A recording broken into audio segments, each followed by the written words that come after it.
అల్లూరు జిల్లాలో ఎడతెరిపి లేకుండా కురుస్తున్న వర్షాలకు గండిపోచమ్మ ఆలయం పూర్తిగా నీట మునిగింది. భారీ వర్షాల కారణంగా గోదావరికి వరద పోటెత్తడంతో ఆలయం నీట మునిగింది. వరద ముప్పు ఉండడంతో గండిపోచమ్మ ఆలయానికి భక్తులు రావొద్దని ఆలయ ఈవో తెలిపారు. పోలీసులతో గండిపోచమ్మ ఆలయం వద్ద గస్తీ నిర్వహించారు.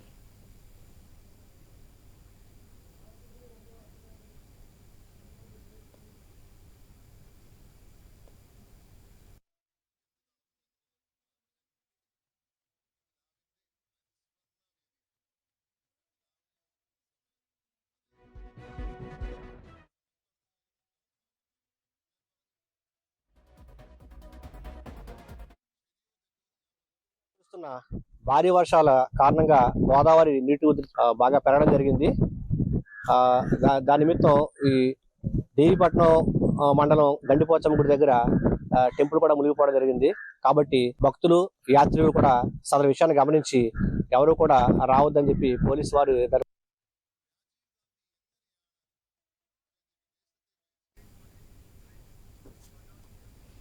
ఇసిక అల్లూరు జిల్లాలో ఎడతెరిపి లేకుండా కురుస్తున్న వర్షాలకు గండిపోచమ్మ ఆలయం పూర్తిగా నీట మునిగింది. భారీ వర్షాల కారణంగా గోదావరికి వరద పోటెట్టడంతో ఆలయం నీట మునిగింది. దీనికి సంబంధించి మరిన్ని డీటెయిల్స్ మా ప్రతినిధి గణేష్ అందిస్తారు. ఎస్ గణేష్. 4 రోజుల నుంచి వర్షాలు కురుస్తూ ఉండడంతో గోదావరి నదీ ఉధృతి పెరగడం జరిగింది.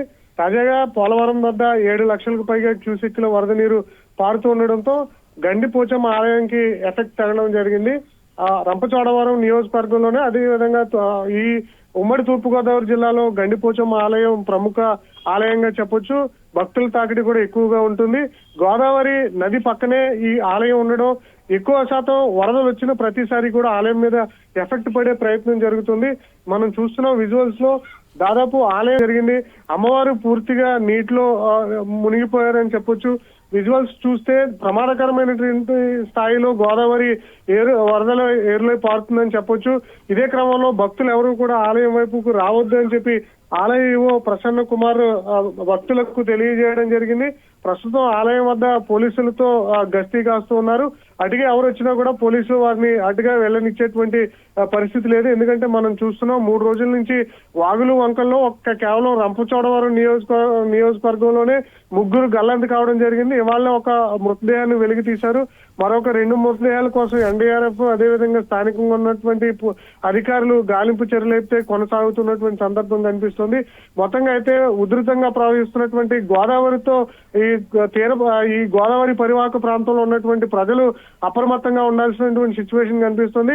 ఆలయం మళ్ళీ అంటే వాటర్ తగ్గితేనే గానీ భక్తులకు దర్శనానికి అలౌ చేయమని చెప్పి ఆలయ ఈవో చెప్తూ ఉన్నారు. ఈ వాటర్ అంటే ఈ వరద నీరు పోవడానికి మొత్తం కూడా మరొక 3-4 రోజులు పట్టేటువంటి అవకాశం కనిపిస్తుంది.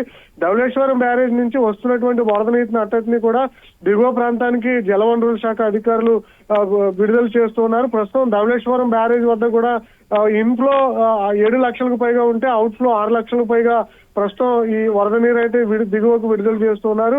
ఈ వరదలు కూడా ఈ 4 రోజుల నుంచి కురుస్తున్నటువంటి వర్షాలు కొద్దిముఖంగా తగ్గుముఖం పట్టాయి. వాతావరణ శాఖ సూచనల ప్రకారం మరొక 2 రోజులు కూడా అప్రమత్తంగా ఉండాలి ప్రజలు అని చెప్పి సూచనల ప్రకారంతో కొంత ఆకాశం అయితే మేఘావృతమై ఉండడం జరిగింది. ప్రస్తుతానికైతే భారీ వర్షం లేదు, కేవలం మేఘావృతమైంది. స్వల్ప జల్లులు పడుతూ ఉన్నాయి.